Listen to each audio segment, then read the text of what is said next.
Oh, New York! New York!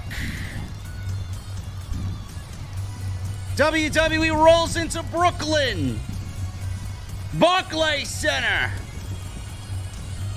The second to last stop before we actually get to the Elimination Chamber on Saturday night, which is looking pretty goddamn epic, if you ask me. Everybody was worried. Everybody was worried. The IWC was worried. Yours truly was worried. Boss man Paul Levesque took a shot, took a chance, took a risk. Tonight, it worked. Cody Rhodes and Sami Zayn share the ring tonight. And my God, if you loved what Cody Rhodes and Paul Heyman did last week on Monday Night Raw, this was even better than that. They shared the ring and they did what they needed to do, and WWE at the end of it might not have to worry about fan backlash going into WrestleMania. Also, Becky Lynch, Bianca Belair, and Bayley. I don't know why we got that main event, but Bayley and Becky wanted in the chamber. Too bad. They don't deserve to be there. Ladies and gentlemen, we're going to the OTS venue. And you know I have my cold beverage to start this week off, man. As always, hopefully you guys got the same. And I got one question for you before we get the fuck out of here, man, and that is, what the fuck are you guys drinking? I'll see you over there.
Why has Triple H been so successful?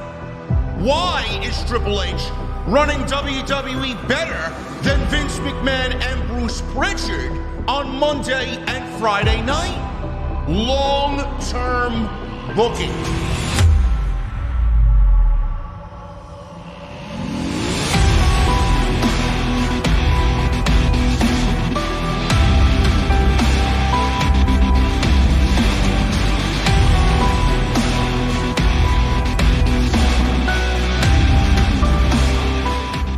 What is going on, guys? Thank you so very much for joining me right here on Off the Script. This is your Monday Night Raw post show for February 13th, 2023.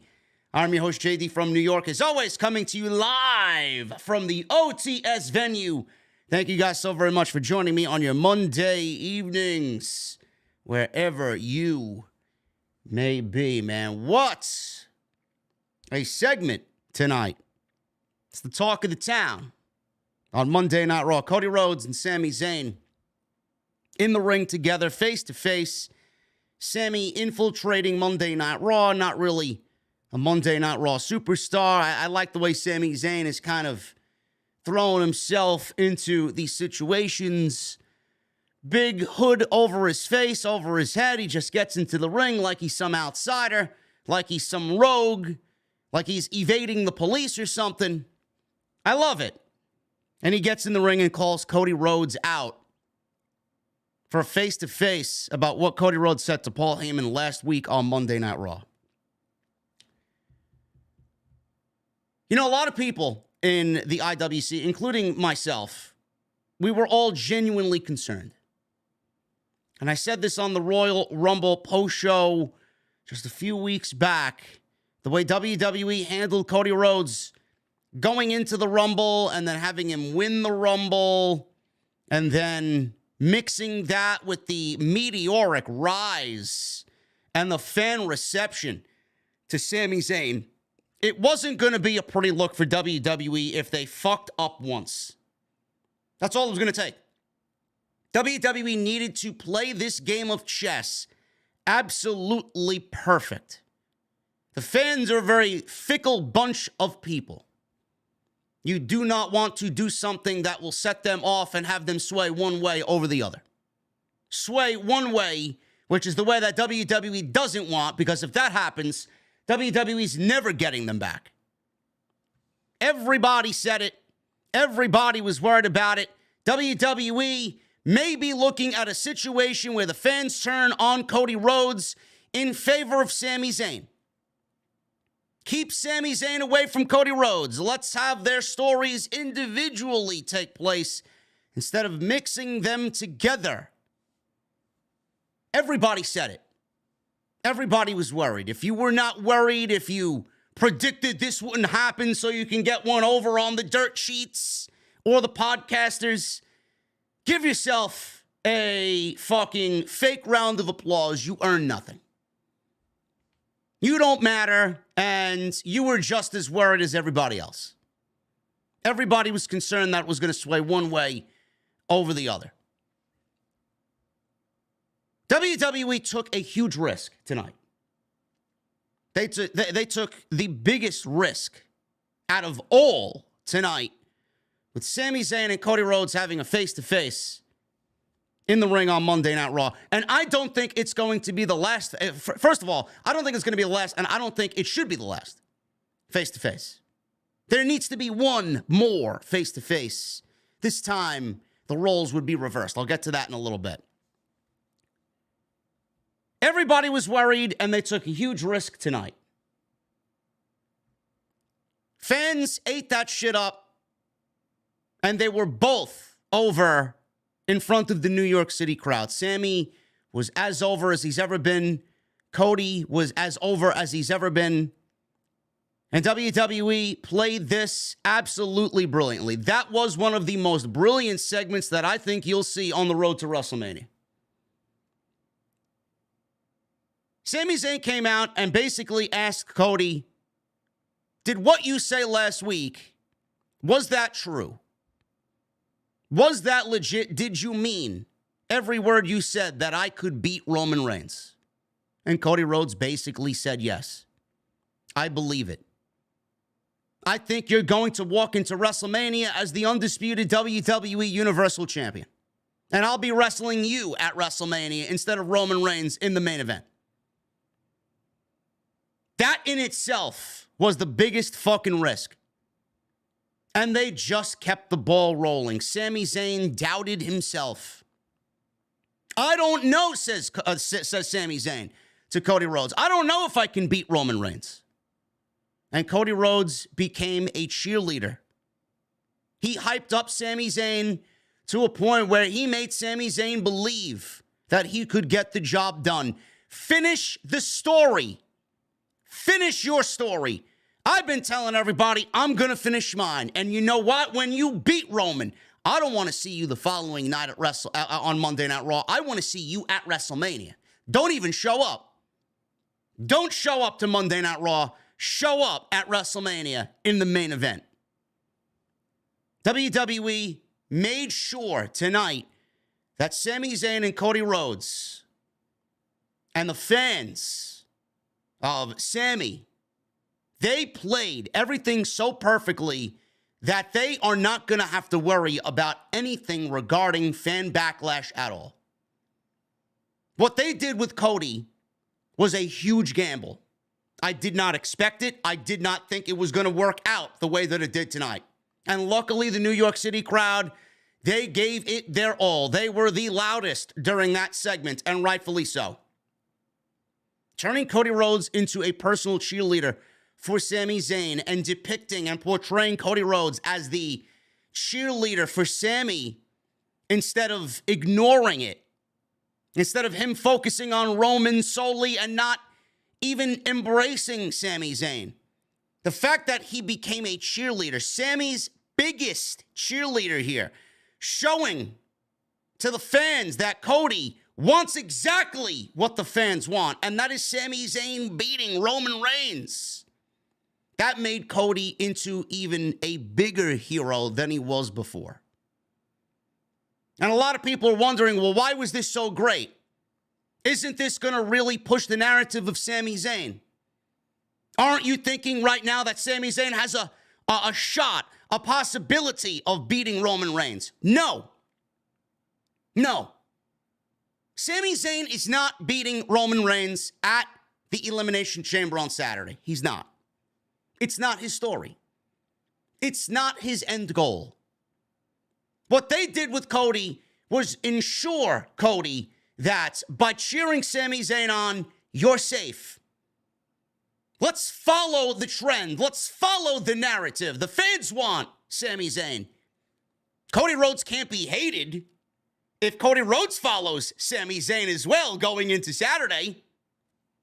It's brilliant. It's absolutely fucking brilliant. And when we get to Saturday, Cody Rhodes and Roman will be on the island of relevancy all to themselves, because it's not going to be Cody Rhodes and Sami Zayn. It's not going to be the fans worrying about Sami Zayn and Roman Reigns should be the match at WrestleMania. What you are going to get at Elimination Chamber on Saturday is the lasting image of Cody Rhodes on Monday tonight. And all of that, again, it's going to blow away like dust in the wind. It's going to be Jey Uso and Sami Zayn. It's going to be Jimmy and Jey Uso and Sami Zayn, Kevin Owens. You're going to have a new most hated heel in the company. You're going to have a new storyline to sink your teeth into. You're going to have a new narrative that WWE is going to push the next night on Monday and the following Friday on SmackDown. They followed the narrative. They basically were building, the fans were building the yellow brick road, and they had Cody Rhodes follow the yellow brick road that the fans were building in regards to Sami Zayn. Can't go wrong with that. And on top of that, all that this did tonight was continue to build sympathy for Sami Zayn. He's already going to get a monstrous, and I mean an epically monstrous reaction in Montreal. If you have all the fans on Sami Zayn's side wanting Sami Zayn to beat Roman Reigns, and then you got Cody on top of that, how can you not feel bad for Sami Zayn when he inevitably loses to Roman Reigns because of the bloodline? All of Sami Zayn's worries are he basically told you what was going to happen tonight, because he said tonight in the trenches, I know their game plan. I've been there for 9 months. It's impossible. They always come out on the receiving end with a win. It is incredibly difficult to take them down when they're on their game. Sami Zayn basically told you what was going to happen. The sympathy for Sami Zayn is what the most important part of all of this was. This is all that this was designed to do. Build and continue to build sympathy for Sami Zayn. How sympathetic are people going to be for Sami Zayn when he does not get the job done? And it's not because of Cody, and it's not because of Sami. It's going to be because of the bloodline. Everything that they did tonight was absolutely fucking 100% a risk. And my God, did it come off perfectly. Roman Reigns, I'm going to say this right now. And I'm going to reiterate this throughout the weeks on the road to WrestleMania. Roman Reigns, this entire storyline is absolutely, I am very fortunate. We are very fortunate that we're living in this time where this level of storytelling is being told on WWE television. Roman Reigns is the greatest final boss in WWE history. It is amazing to see what the man has done in the last 2 years. It's amazing to see where he was and how I was towards Roman Reigns. Wanting and wanting and wanting for 6 years for this Roman Reigns. It's amazing to see where he was and where he is now. Roman Reigns, and I'm including a Shawn Michaels, a Bret Hart, a Hulk Hogan, an Ultimate Warrior, all the greatest, The Rock, Stone Cold. He is the greatest final boss that anybody has had to rival ever, is Roman Reigns. Simple. There's nobody greater. At the end of this run, you're going to be saying the same thing. Roman Reigns is the greatest final boss in the history of WWE. Because of this level of storytelling, how the bloodline's been depicted on television, and what they've turned all of that group into. Seriously. It is truly an amazing thing to be watching unfold. Look at what has been done with this Sami and KO narrative. I mean, these guys are going to be the biggest stars in the entire company. That reaction when they take down the Usos at WrestleMania is going to be, to me, the moment of the entire weekend. It is amazing. Amazing. Everything they did tonight was fucking picture perfect. A risk that could have absolutely fucking backfired. Absolutely. In New York, of all cities, to do that. They'd fucking drop you like a sack of dimes in New York City. Everybody wants Sami. They could have easily told WWE, fuck this guy, we want Sami. They didn't. They were both even. And WWE walked that line. They took a risk, and it worked out beautifully. Now they don't have to worry. Of course they don't have to worry. Cody's on Sami's side, just like everybody else. And when Sami doesn't do it, and the sympathy card comes into play on Saturday night, and it's not about Cody and Sami or Roman and Sami, and it's becoming Jay and Jimmy against Sami and KO, you're not going to have to worry. WWE's not going to have to worry. The road will be paved to WrestleMania, to Los Angeles, and we will have two incredible stories at our fingertips to absolutely just get drowned in on the road to WrestleMania. You can't book a better show than that. Love it. Absolutely love it. Other than that, I didn't really care for much of this show at all. The other big thing that happened tonight was Becky Lynch and Bayley wanted in to the Women's Elimination Chamber, and I was very concerned, and I even put out something, which is usually my kryptonite. I put out something before watching it happen because I know where WWE goes. And I know how they love beating champions on TV for no reason. And I love, how everybody's like, oh, why don't you watch it play out? Like we're supposed to trust these fucking people no matter who's in charge. Becky Lynch has been in a championship match since WrestleMania 35. You don't think WWE has a desire to put this woman in a championship match again at WrestleMania? Of course you're worried. Of course everybody's like, oh, Jesus fucking Christ. What about Asuka? That was my point. What about Asuka? Becky wants in. Bayley wants in. But what about Asuka? Asuka is the perfect opponent for Bianca Belair at WrestleMania. So out comes Bianca, and we get a triple threat match to make the open of the Elimination Chamber on Saturday into a triple threat match. And it would have included either Bayley or Becky if they got the win tonight. Luckily, they did not get the victory, and Bianca, as a champion in a non-title match, got the win in the main event. So WWE, I mean, they love to toy with the fact that Becky or Bayley or someone like Becky is going to get into a championship match, but To be quite honest with you guys, Becky Lynch doesn't deserve a fucking main event.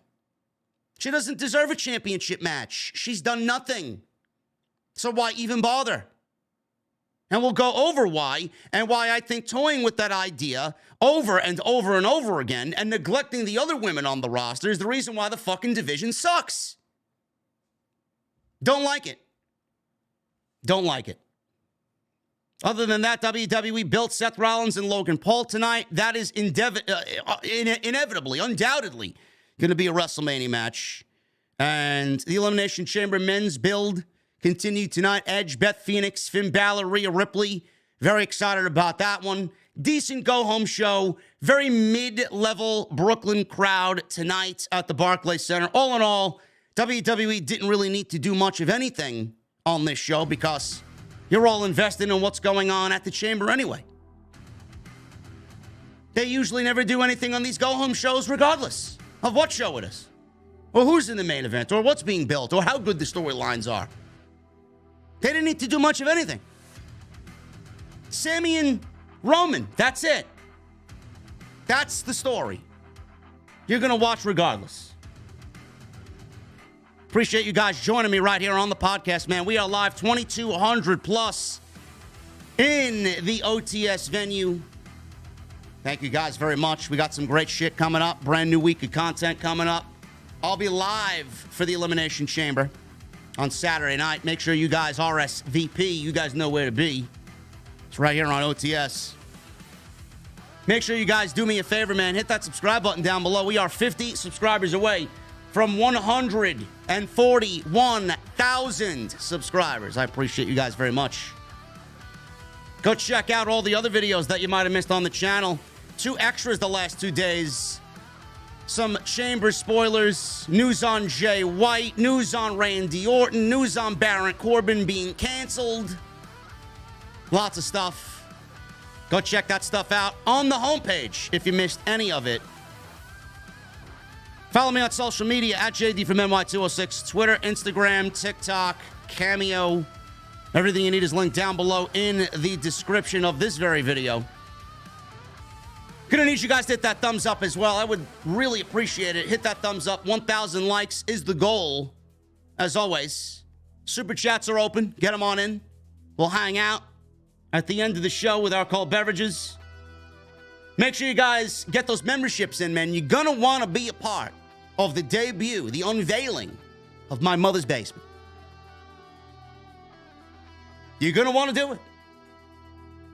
You're gonna want to do it, man. That opening night, I'm telling you right now, man, this is breaking news. Opening night to My Mother's Basement will be members only.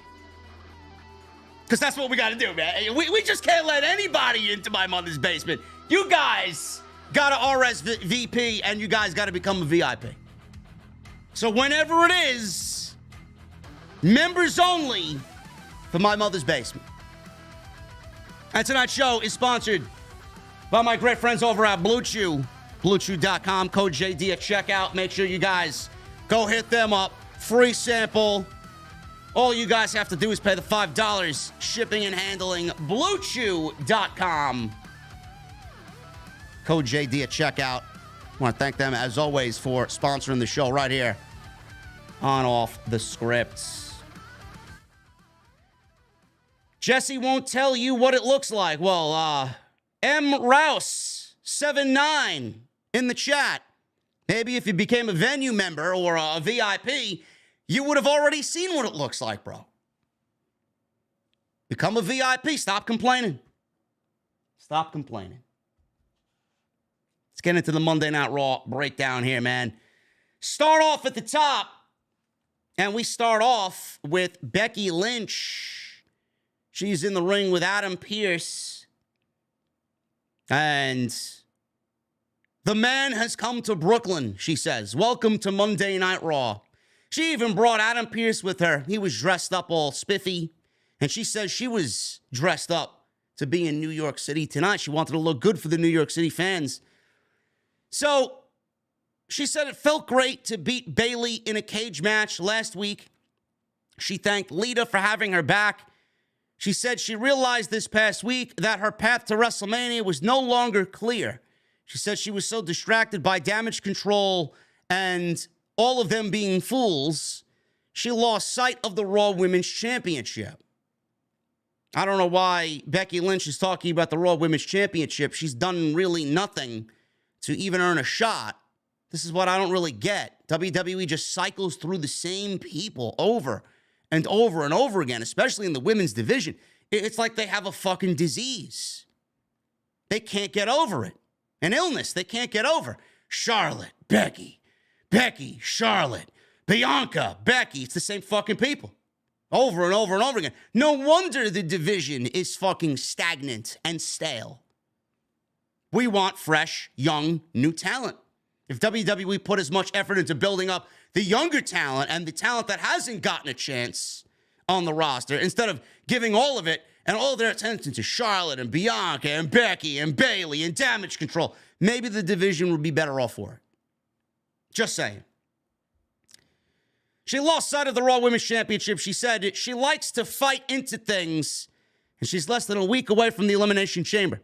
She told Adam Pearce, "Let's up the ante.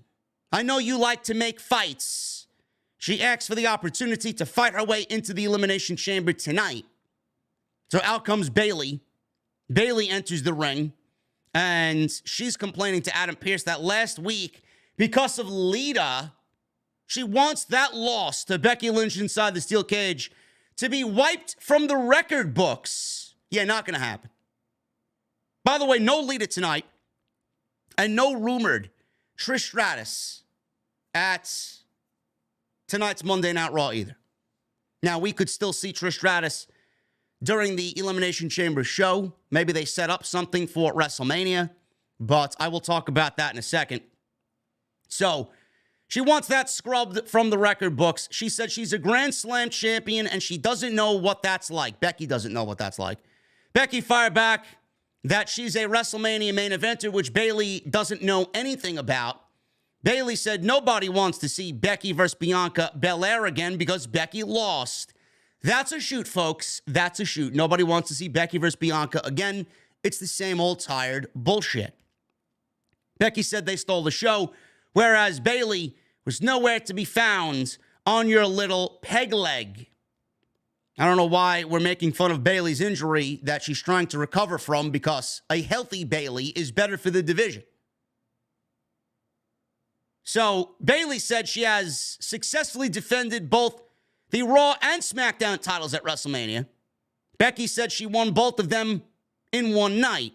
They began talking over each other and bickering. They acted very immaturely here. So Bianca Belair comes out. Her entrance music hits. She gets into the ring, and everybody was focused on Bianca Belair. Jesse was drooling. I seen him drooling through my phone. Tony Brown probably had his eyes pop out of his head. Social media went into a frenzy. And Montez Ford was like, "Yeah, bitch, that's my woman. That's my wife." Sorry, guys. Maybe you should go get your own Bianca Belair. So Belair gets into the ring. And she says she likes where this is going because she likes competition and wants to face the best of the best. She said they are already looking at 6 women in the chamber, but if they want to get to her, they should have to go through her tonight. So Adam Pearce then said, "You know what? That's a great idea. Triple threat match with all 3 of them later. And if Belair wins, Becky and Bayley are out and do not make the chamber. If Becky and Bayley win, they are in the chamber. If they lose, none of them get in." So the stakes are pretty high here. So if Belair wins, they're out. If Bayley and Becky win, then they get to be in the chamber, and it will expand to a 7-competitor chamber and start as a triple threat. Now, I wasn't really okay with this because I always say, why, Becky? Why does Becky need to be involved in a championship program every single time? She doesn't deserve it. She doesn't need to be there. It's always great to see other women get involved, especially going into WrestleMania season. This is why everybody would love to see Asuka. Asuka versus Bianca Belair is a great WrestleMania match. I think it's great, especially with the murder clown, Kana, Asuka, running wild on Monday Night Raw. I think that would be a great WrestleMania match. Now, as far as this, I was worried because I started asking, what about Asuka? What about Asuka? It defies the laws of logic with the Elimination Chamber having 6 spots and 2 of the women are in the ring, starting with 4 others locked up behind cages. So we're going to add another in there to make it a triple threat. Give me a break. I think that would be awful. Nobody wanted to see that. Now, what WWE was trying to do here was basically make something out of what we got going on here that ultimately resulted in nothing, and basically continue to build Becky Lynch and Bayley, because outside of what is already being rumored for WrestleMania, we got Rhea Ripley and Charlotte Flair for the SmackDown Women's Championship. We got Bianca Belair and Asuka rumored for the Monday Night Raw Women's Championship. Where does that leave Bayley, and where does that leave Becky? This is why we saw Lita last week. Now, I thought that they were building to a big 6-woman tag team match at the Elimination Chamber, with Lita showing up last week and then going into Montreal, going into Canada. Trish Stratus probably would have showed up tonight, is what I was thinking. I said this last week. She would have showed up tonight, making this a 3-on-3 with Damage Control, Bayley, Kai, and Sky. Now it looks like we're not getting that. Now it looks like we're not getting that at the Chamber, and we may actually see that kind of develop at the Elimination Chamber on Saturday, which will then result in that being built on the road to WrestleMania, which I don't really mind either, because if you really think about it, what is Becky and what is Bayley going to do at WrestleMania if they're not involved in either championship match? It's better than adding them to the Raw Women's Championship at WrestleMania. It's better than adding them to the SmackDown Women's Championship just to get them in a championship match. You know how WWE loves to do that. Nobody wants to see that. Why do you want to take away an opportunity like that from both Asuka and Rhea Ripley? It's their moment. It's their night. Let them have it. I think giving Becky and Bayley a major match with 2 superstars, 2 Hall of Famers like Lita and Trish Stratus, not only ups the WrestleMania card, but it gives them something to do, something great to do, where they don't have to challenge for a championship. Great. I'm okay with that. And additionally, if you really want to think about it, Dakota Kai and Io Sky are still the WWE Women's Tag Team Champions. There isn't a solid team in WWE on the main roster that is even WrestleMania worthy to be wrestling for a women's championship. So who would Dakota Kai and Io Sky defend those championships against at WrestleMania that you would want to see? It's nobody. So the triple threat that we could have gotten tonight, I'm glad they didn't get that and get added to the Chamber. And we're now looking at a potential Lita, Trish Stratus, and Becky Lynch versus Bayley, Dakota Kai, and Io Shirai at WrestleMania. I am okay with that. I am okay with that. Perfectly fine. So we'll see what happens, but Trish wasn't on the show tonight. Lita did show up. I'm thinking that's where they go. I hope that's where they go. Otherwise, WWE more than likely is going to take whoever wins the Chamber and then add Becky or Bayley or both to the Monday Night Raw Women's Championship match, making it a fatal 4-way, and we don't want that to happen. And that's just lame. Because that would just ruin all of the Chamber and make it absolutely irrelevant. Waste of my time. So, Byron Saxton, he's in the back. He approached Dominic, Finn Balor, and Damian Priest. He asked Priest if he's ready for the Chamber. Priest said the real question is whether everyone else in the Chamber is ready to step in the Chamber with him. Dominic said he learned a thing or two when he was locked up, and Priest is going to win the Chamber just like he won his block. He said he talked to Rhea Ripley earlier, and she's excited for the Chamber as he is for Valentine's Day. Balor said they're ready to handle business tonight. Damian Priest is not winning the Elimination Chamber. He's not winning the United States Championship. It doesn't make sense for him to. Now, on the flip side, I do think Finn Balor and Rhea Ripley beat Beth Phoenix and Edge. And then we get from that Edge and Finn Balor inside Hell in a Cell at WrestleMania. And I think the feud ends at WrestleMania. So I think they're going to trade one for another. And Edge is going to get the victory over Balor at WrestleMania. That's just my prediction. So Damian Priest not going to win the United States Championship inside the chamber. We'll talk about the chamber a little bit later. Because Rollins was on the show, Austin Theory was on the show, Bronson Reed was on the show. So we'll talk about the men's United States Championship Chamber match a little bit later. Damian Priest and Finn Balor. They defeated the Street Profits in about 8 minutes. Montez Ford wiped out Priest with a dive. Angelo Dawkins yanked Dominic into the ring off the apron, gave him a big pounce. This distraction allowed Balor to give Dawkins a sling blade, coup de grace, and was basically all she wrote. Half of the match took place in the commercial. Not really a lot to this. Angelo Dawkins got the hot tag. He ran wild, and then he ended up being on the losing end to the Judgment Day here on Monday Night Raw. Judgment Day then attacked Montez Ford and Angelo Dawkins post-match. This is where things really broke down. And Priest attacked Ford in the corner. Edge and Beth Phoenix charged to the ring. Edge and the Profits then cleared the ring of Judgment Day. Phoenix was in the ring with Dominic all by herself. Gave Dominic a clothesline when he charged at her.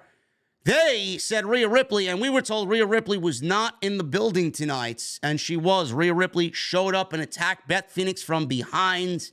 Rhea Ripley was not even there, supposedly, and she gave Beth Phoenix her finishing move, the Riptide right in the middle of the ring. Judgment Day gathered at ringside. They all laughed and smiled, and they got one over on Edge and Beth Phoenix. Now, as Pro Wrestling 101 usually states, the heels got one over on the babyface on the go-home show. I don't think it matters here. I think we get Rhea Ripley and Finn Balor beating Edge and Beth Phoenix at the Elimination Chamber. That's just my prediction. And like I said, I think we get from that Hell in a Cell. And we get Balor Edge, Hell in a Cell WrestleMania with Edge getting the victory and finally ending his feud with Finn Balor and Judgment Day.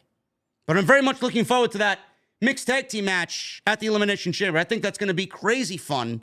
And I think Montreal is going to bring the heat for that match. It's going to be great. Brock Lesnar. He made his way down to the ring. We have what is being called a colossal contract signing for their match at the Elimination Chamber. So Lesnar made his way down to the ring. He's standing there with Adam Pearce. There's a table in the ring. He's got the contract in hand. He said Lesnar's present, and he signed the contract last week. Lesnar then lifted his cowboy hat. He salutes the fans in New York City. Pearce said Lashley hasn't signed it yet, and he wasn't out there. Lesnar told Pearce to get to the point because he wants to go home and he wants to go fly back home to Saskatchewan because being in New York City for this bullshit contract signing doesn't interest someone like Brock. Lesnar lifted his cowboy hat, salutes the fans. He told Pearce to get on with it. He said all he needs is Lashley to sign the contract. He told Lashley to sign the damn contract. Lashley comes out. Lesnar smiles, and then he sees Lashley have a bunch of cronies, a bunch of stagehands, bring out another table and another chair, and they bring it onto the stage. He was going to conduct this contract signing away from Lesnar and have his own table and sign the contract on his own time, on his own table, sitting in his own chair, away from Brock Lesnar. So Lashley's mind games, according to Graves, continue to make Lesnar mad. And that is true. Lesnar's waiting and waiting and waiting. All these mind games by Bobby Lashley. Lashley walked out, stood at the table. Pearce asked, what is this all about? Can you come to the ring and please keep things simple? Lashley said, this isn't the Brock Lesnar show where he gets to do whatever he wants. He said, whenever they wrestle, he either leaves him unconscious or eliminates him from the Royal Rumble. I love how confident Bobby Lashley is against somebody like Brock Lesnar. Not something you usually see every day. Lesnar told Lashley, get his ass up there, sign the damn contract. Lashley kicked up his feet on the desk, his own personal desk, and he listed all the people that he had look at the contract, including his lawyers, his kids, etc., etc. So Adam Pearce interjected and then said, come on and sign it. Lashley said he doesn't know if he's going to, and Lesnar told Lashley, Bobby, get your ass up here and sign the contract. Then all of a sudden, New York City started chanting, "Bobby's scared. Bobby's scared." And Lesnar acknowledged this chant from Brooklyn and started laughing at the "Bobby's scared" chant. Lesnar said if he doesn't sign the contract, he's going to go up there and beat his ass, which he did. He went up there, but Lashley told him, "I don't think you have the balls to." Lesnar plowed through all of Lashley's security, and when Lashley was standing there all by himself, he charged through the remaining security and dropped Lesnar right on the ramp. And then he gives Lesnar a back body drop, a spear on the ramp, and basically all of this was a setup to get another cheap shot in on Brock Lesnar. Lashley signed the contract, threw it on Lesnar's chest, and it's official. It's official. So what they did here is basically tell you who the babyface is and who the heel is in this thing. They quietly had turned Bobby Lashley. Now, I thought Bobby Lashley was a babyface. But, I mean, you're going up against Brock Lesnar, and I think WWE wants to pretty much tell you that Lesnar is the babyface going into this. So they quietly turned Bobby Lashley into a heel slightly going into this match because Lesnar is the overwhelming fan favorite in this thing. And Bobby Lashley was getting boos and acting very heelish out there. And this match is happening officially at the Elimination Chamber. Now, I wasn't happy at all with their first match. I thought it was terrible. I thought it was overhyped. I got excited about it like a fool. I'm like, all right, this is finally happening. We're going to get the Lashley-Lesnar match that apparently WWE wanted to stay away from, but they gave it to us anyway. It fucking bombed at the Royal Rumble last year. Then we got the match that they did in Saudi, which was worse than the first one. Then we got Lashley eliminating Lesnar in the Royal Rumble in about 2 minutes. He throws an absolute fucking animalistic rage at ringside, plows through a referee, takes steel steps, and bashes the commentary table with him. He's causing chaos at the Royal Rumble, took out Baron Corbin, poor Baron Corbin, and he made his elimination very much memorable in the 2023 Royal Rumble. Now we got this match at the Elimination Chamber, and to be quite honest with you folks, I don't know who's excited about this match because dating back to what we've seen already, they've shit the bed twice. I don't expect much of anything different going into the chamber with these two at Saturday's pay-per-view. I don't. I don't see anything coming out of Lesnar that's drastically different. I don't see anything drastically different coming out of Bobby Lashley at all. In fact, I don't even think we get a clear outcome. I don't even think we get a winner on Saturday. Because what are these guys going to do going into WrestleMania? What is Bobby Lashley going to do at WrestleMania? What is Brock Lesnar going to do at WrestleMania if they aren't in a match together? So we got Lashley winning the first one, Brock Lesnar winning the second one, Bobby Lashley getting an elimination over Lesnar in the Royal Rumble, which doesn't really count as a victory. They are tied 1-1. They're not ending this feud at the Chamber. They don't have an opponent lined up for either one of them going into WrestleMania. I don't even think we get an outcome. It's going to end in some fuck finish. It's going to end in a count out or a fucking no contest or a DQ. And then we're going to get the match again at WrestleMania. Some sort of stipulation match. Maybe it's a last man standing. Maybe it's a street fight. Something along those lines. Loser leaves the brand. I don't know. I'm not excited about it. I'm not.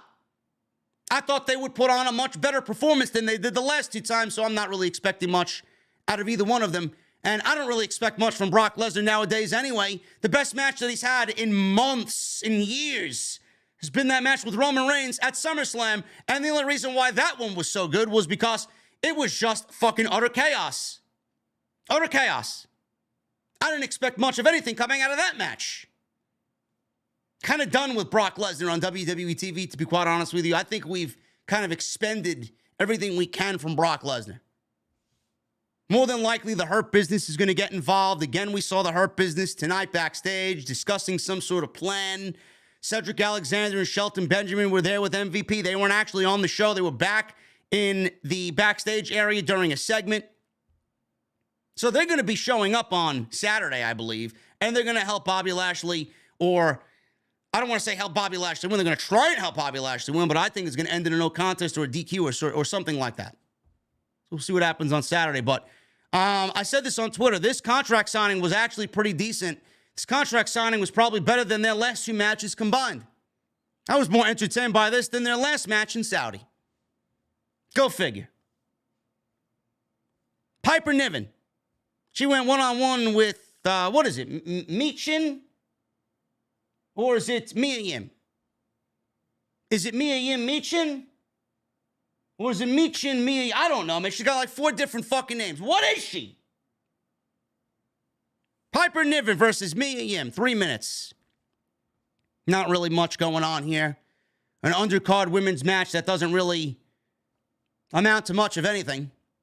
Can't really get over in 3 minutes. Crowd didn't give a shit. Neither did I.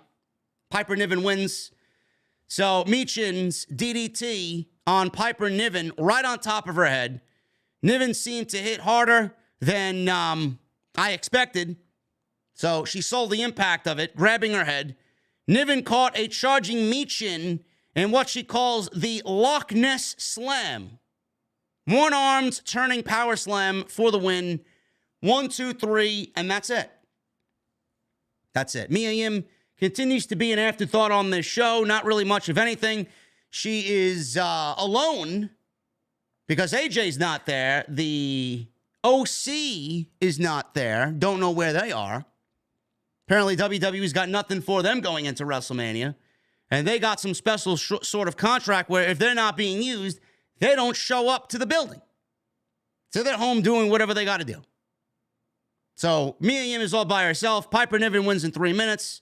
I kind of like the fact, and I guess I'll give one positive here to this. I like the fact that they're building Piper Niven up as a badass. She is basically the badass of the women's division. But at the end of the day, folks, who cares? Who is actually giving a shit about Piper Niven on Monday Night Raw? Just another woman out there getting 0 reaction every time she goes out. It's tough. It's tough. Not going to be an easy one for Triple H and getting this women's division back to where it needs to be. So, we were going to have Kathy Kelly, who I don't mind on TV at all. More Kathy Kelly, please. She was there with Baron Corbin, and she was going to address the harsh comments by JBL towards Baron Corbin. So we got this sad, depressed-looking Baron Corbin here as Kathy Kelly. I don't know why he's sad and depressed with Kathy Kelly standing next to him. Don't understand it. If you guys missed the news, Triple H has canceled Baron Corbin's Baron Corbin's push with JBL. The partnership there is no more. I don't know where Baron Corbin's going. I don't know what's going on with Baron Corbin. I don't really give a shit. I think the show is better off without Baron Corbin, to be quite honest with you. But apparently, Triple H has deemed the run and the gimmick of Baron Corbin a failure. He's pulled the plug. It took him 3 months too late to pull the plug. Could have told you that on week 1. I said that on the first night that JBL showed up with Baron Corbin. It just did not resonate with me at all. It gave you go-away heat vibes, big time. It wasn't, oh man, JBL's going to make Baron Corbin a better heel. I didn't get any of those vibes ever with the pairing. They wanted us to believe that Baron Corbin was a modern-day wrestling god. No, I'm sorry. That just is absolutely outlandishly ridiculous. No way. I said this on my extra. Baron Corbin, no matter what you do with Baron Corbin, he will forever be a loser. 7 fucking years this man has been on the main roster. You would think that he would be up there as far as, talent on the WWE roster. 7 years and is still a loser. And to be quite honest with you, Baron Corbin isn't totally to blame. WWE Creative has fucked him over so many times. They took him from the Lone Wolf gimmick, which was great, and they made him into This heel that you see today, he was Constable Corbin, King Corbin. They gave him King of the Ring. They gave him Money in the Bank, a United States title. I mean, he's the last guy that's beaten Roman Reigns officially in the record books.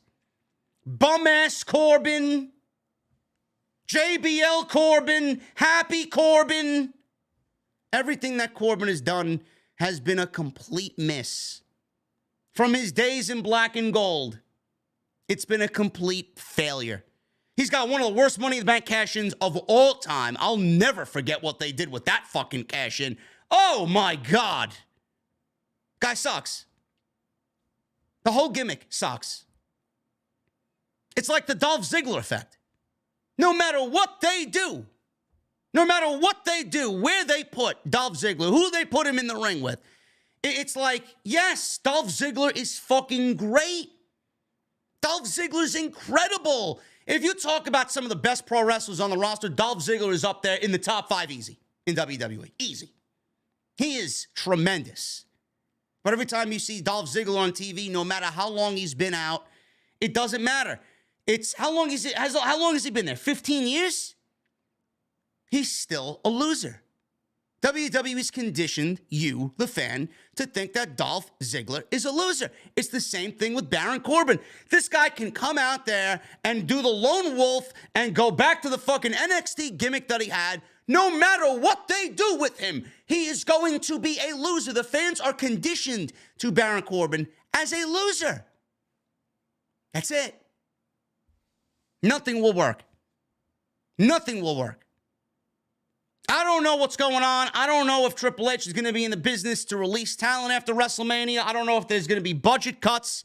If there is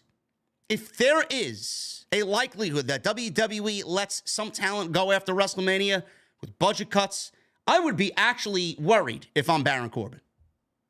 Because 7 years and no growth? 7 years and no growth at all for him on TV. That's a waste of fucking time and resources. WWE has gotten absolutely nothing on their return in the Baron Corbin investment. Nothing. Nothing. The best thing for Baron Corbin to do would probably end up getting released. Leaving the company. Go work the indies. Go feel what it feels like to work an armory or a fucking nightclub or a gymnasium. Go and create yourself. Go create something new for yourself. Get out there and actually work. Reinvent yourself. Find that passion again. Find that spark again. See if you got what it takes to become a superstar. And then maybe WWE would look at you differently. I honestly think Baron Corbin needs to be humbled. To be quite honest with you. He may need to run away from WWE. I said that same thing about Dolph Ziggler for years. He ended up re-signing with the company. Why? Dolph Ziggler could have been the next Cody Rhodes on the indies. Wrestling top guys night in, night out, having banger after banger after banger, making himself into a fucking stud on the indies. Then going back to WWE and become a main event guy. Look at Matt Cardona. Look at Matt Cardona. I don't know what they're going to do with Matt Cardona if he ends up coming back to WWE. No clue, but Matt Cardona has made himself into a bigger star away from WWE than he was in it. Maybe that's what Baron Corbin needs. The fuck do I know? I'm just some podcaster from New York. What the fuck do I know? Sami Zayn. This Baron Corbin interview got fucking canceled. Oh, wait a minute. We got something going on in the ring, says Kathy Kelly.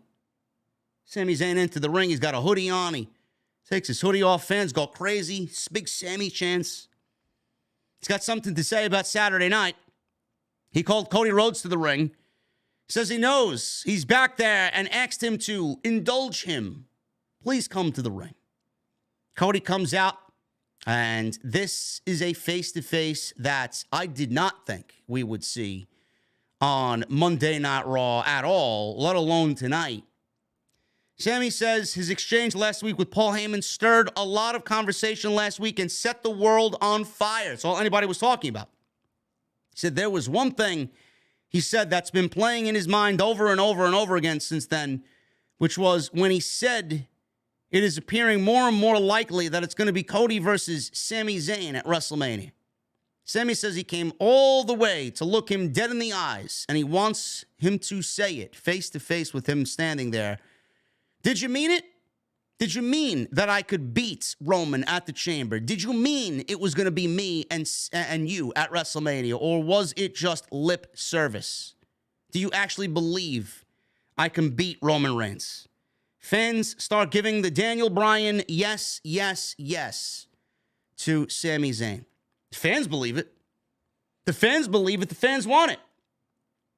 Cody said his bandwidth has been dedicated to focusing on winning the title at WrestleMania. So he doesn't have time to bullshit. He says he meant it when he said Sami most likely will be his opponent at WrestleMania. He believed it.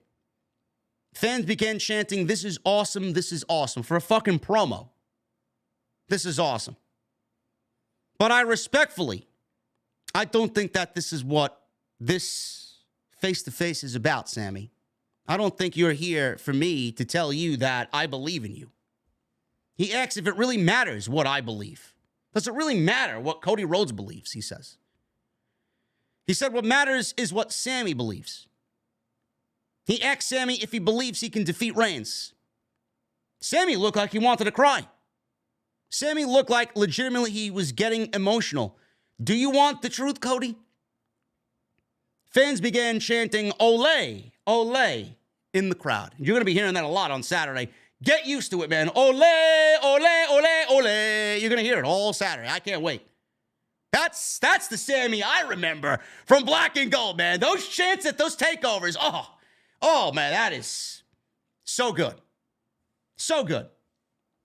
Sami said the truth is, I don't know.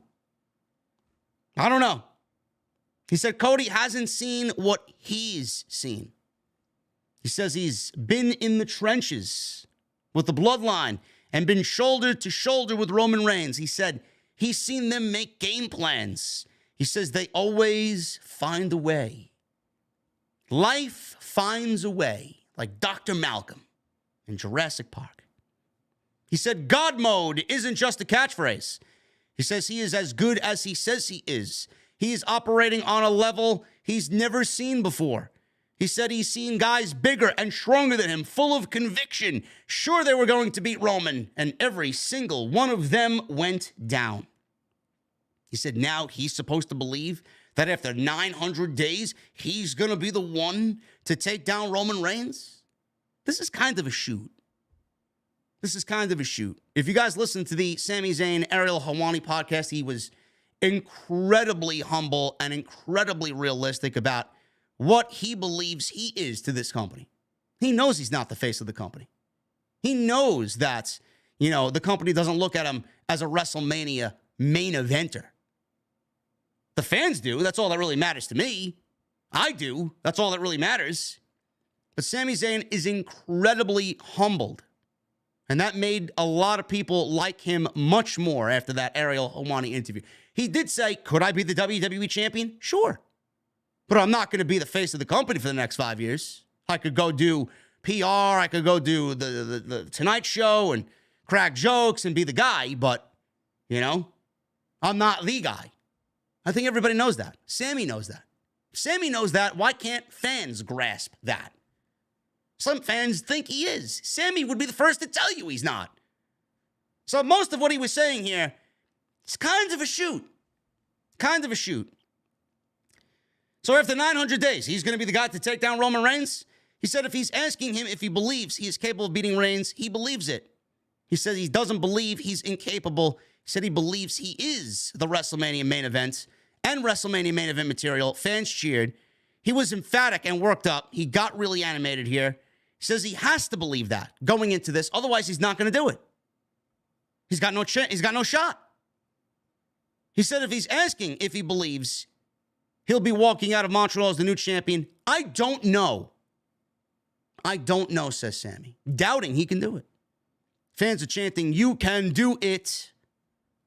Cody said Montreal will be chanting his name and they believe he can win. He says he hasn't been where Sami has. Says he hasn't watched Reigns up close, but he's watched him from the sidelines for the last few years. He said every challenger has fallen, but there is dissension in the bloodline for the first time. He said there are cracks in the foundation, Sami, and that is because of you.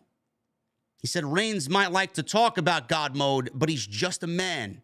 Cody says he intends to finish his story. He then told Sami that he needs to finish his.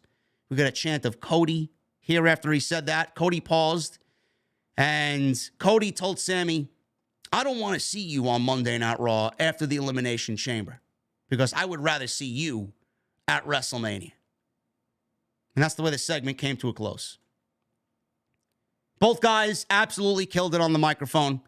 This was the most, I would say, intense Cody Rhodes has been on the microphone.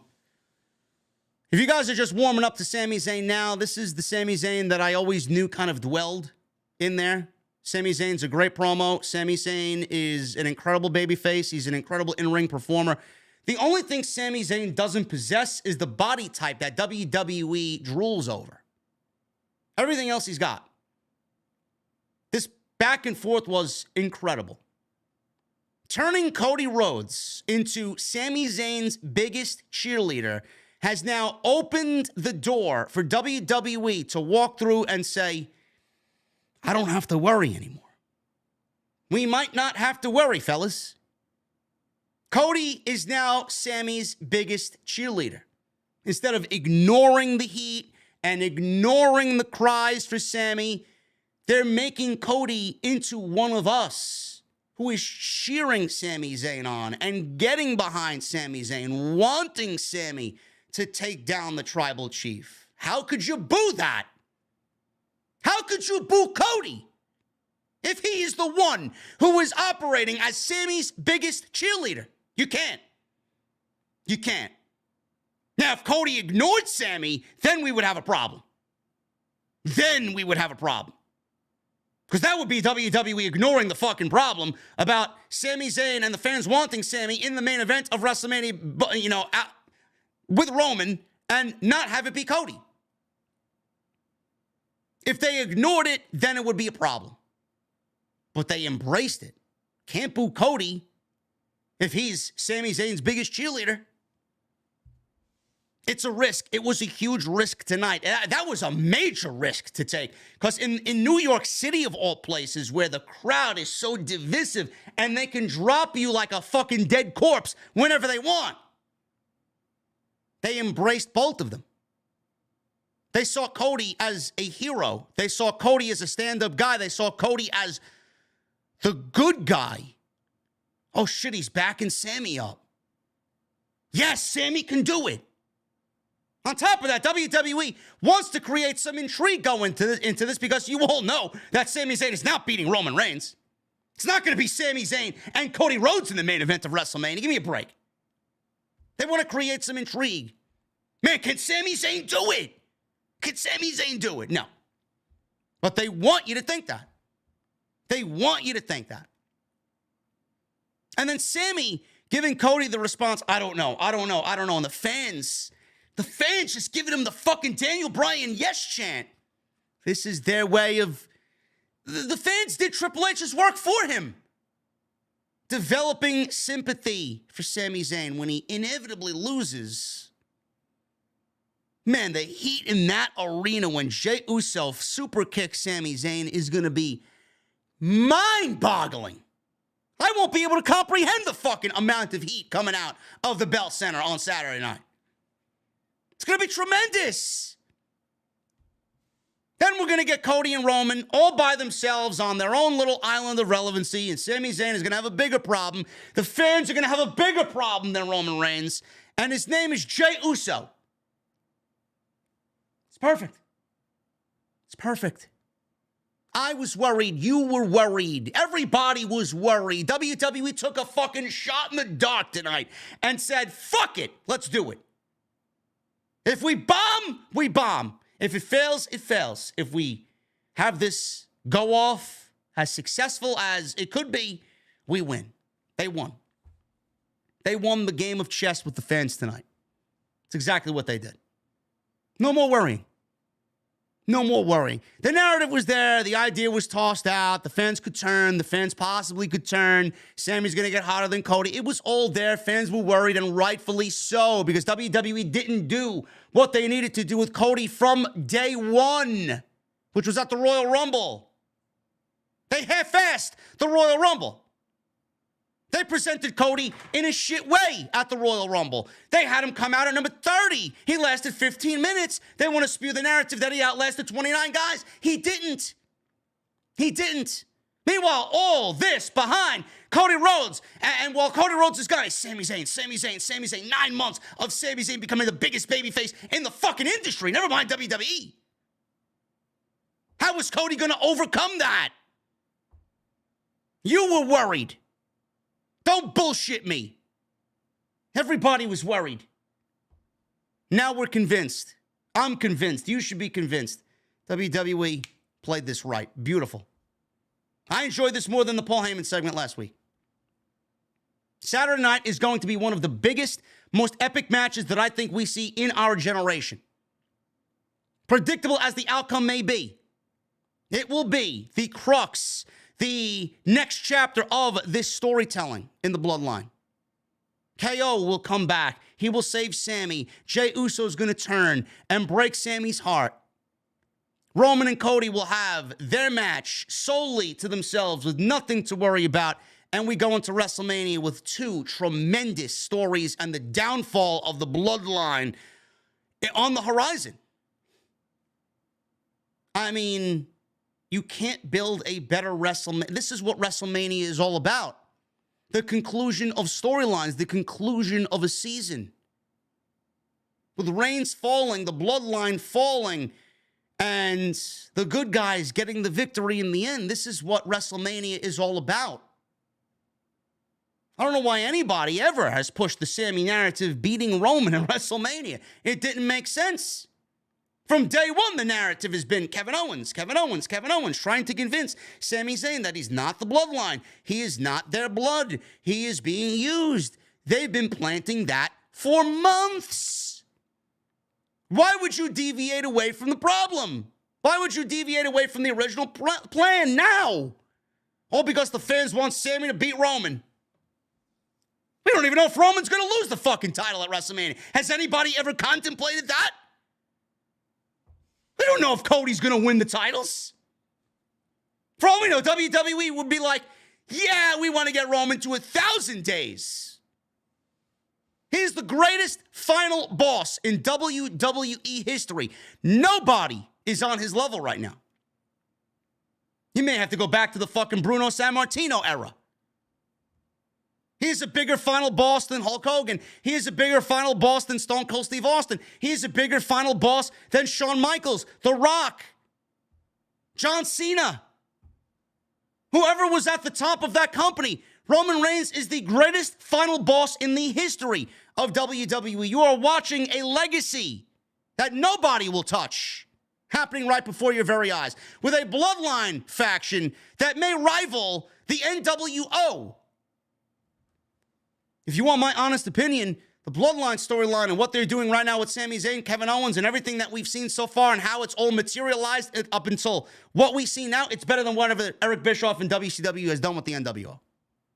There you go. You want a hot take? There you go. This bloodline storyline mixed with everything we're seeing right now is better than whatever happened with the NWO. This is WWE storytelling that we have not been prone to. I mean, the Yes Movement was something special, but I can't think of anything. I mean, you'd have to go back to Shawn Michaels and Undertaker, and not even that holds a candle to this shit. I'm sorry. Just the way it is. And that's a lot coming from me because WWE modern-day storytelling is not it. But you just don't have any random fucking people writing this shit. This is Paul Levesque. This is Paul Heyman. Roman Reigns. You think the whole WWE creative writing team is writing this fucking angle? Of course not. The more people in the kitchen, the fucking worse the storyline is going to be. Most of the, I would be a betting man and say most of this is Paul Heyman. With Triple H having some input. That's the way it is. Moving on. Carmella, she was backstage with Nikki Cross. Asked where she's been. Nikki said she's been playing hide and seek with her new friend and then laughed. Her new friend, more than likely, is Dexter Lumis. Looks like Dexter Lumis may be turning heel. I don't know if that's going to be enough to save the Dexter Lumis character on the main roster. People don't seem to be buying it. So Carmella is wondering where Asuka is. Asuka walked up behind her, and she said, both of you are so weird. Candice LeRae walked up to Nikki and asked why she's been following her. Nikki then just maniacally laughed. And that was it. I don't know what's going on with Nikki, man. I'm slightly intrigued. Slightly intrigued. Kathy Kelly finally resumed her interview with boring Corbin and apologized for what had happened. He said he's better off without JBL. He says he's a has-been hobbling around while giving him bad advice. He says it's time to remind people of who he is. He says he's sick and tired of being disrespected. He felt disrespected that Kathy Kelly interrupted his interview for Sami Zayn, of all people. I hate to rain on everybody's parade, but Roman Reigns is going to destroy Sami in front of his family and friends. He's a walking dead man. That's Baron Corbin's opinion. In no world does Sami Zayn beat Roman Reigns. He says he was the last person to beat Roman Reigns. He was then blindsided by Brock Lesnar in the Royal Rumble, which cleared the path for Cody to win. I would have been on my way to punching my ticket to WrestleMania. Said Cody took 8 months to nurse a minor injury. You've seen Cody Rhodes wandering in the background because he was out there with Sami Zayn. This legitimately happened after the fact. He's there wearing a beautiful blue suit, baby blue suit. Corbin says, I don't know what people see in Cody. I think his brother, his dad, and his dog are all a joke. Cody heard this. He had enough. He jumped Corbin from behind. They're brawling through Gorilla. And Corbin's in his wrestling attire. Cody's in his fucking suit and dress shoes. He calls for a referee. We get Cody Rhodes and Baron Corbin out there. Why? I don't know. This match lasted 2 minutes. Cody was beating on Corbin, rammed him into the ring steps. Cody cut her, played up to the crowd, pointed at the WrestleMania sign, and he then hit Crossroads for the 1, 2, 3, and that was it. I don't know why this was needed, but here we are. If Baron Corbin ain't buried, I'd love for you to find me somebody else who's less buried than Baron Corbin. My God, I don't like throwing the word around, the B word around, bury, but my God, is Baron Corbin fucking dead and buried on this show. Like I said, I would be concerned if WWE is even thinking or contemplating about budget cuts after WrestleMania. He'd be the first to go. Natalya. Channel-changing heat is Natalya. She's not winning the Elimination Chamber.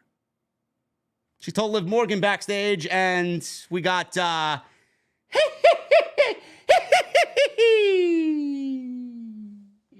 Raquel Rodriguez Gonzalez. You guys know Smiley Raquel, right? She's always smiling, Raquel, right? She wasn't smiling tonight, though. Wasn't smiling tonight. So they're backstage, and they can't believe Becky and Bayley are trying to weasel their way into the chamber. Liv says she understands, but she says they're just one more person to lose on her road to WrestleMania. Rodriguez told them to save it for Saturday because they have a match tonight. So we got Rodriguez, Liv Morgan, and Natalya against Carmella, Asuka, and Nikki Cross. This really wasn't much of anything. I mean, like I said, guys, there was a lot of fluff on this show. The only thing really that mattered was Sami Zayn and Cody Rhodes. But Asuka laid out both of her partners before forcing Morgan to submit. And that was basically it. I mean, this broke down. This was basically just TV time for all 6 women in the chamber, so you know who's in the Women's Elimination Chamber on Saturday night. Who gives a fuck? Who gives a shit? She beat her own partners. Asuka, the crazy clown woman, beat up her own partners before finishing Liv Morgan off with the Asuka lock. That's it. Goodbye. Asuka, Cross, and Carmella win. Rather strange that Asuka and Nikki Cross and Carmella are teaming up, And then you got Liv Morgan, who's a babyface, teaming with Natalya, who's a heel. Just a mixed match of tag teams. It just makes no sense to me. Waste of time. Backstage, Otis, he was eating a New York City hot dog. Chad Gable told him it's terrible. Stop eating that. Full of preservatives and junk. I do not like boiled hot dogs. I don't know who indulges in New York City boiled dogs, but, you know, throw my fucking dog on the grill, man. Some spicy mustard, some fucking cheese, maybe some red onion on there, whatever. Chili. Boiled hot dogs, man? Fucking garbage. Give me a break.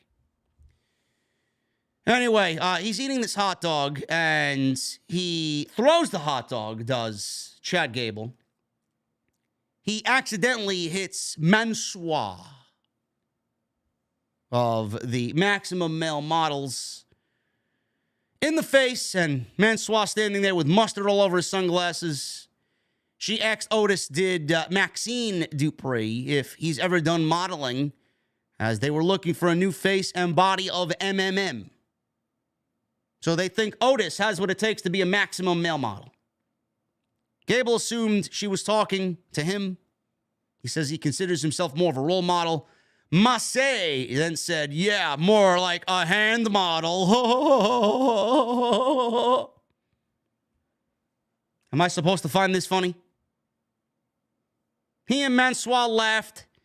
He said, I think they were the only two laughing. She said that she actually wanted to talk to Otis, not Chad Gable.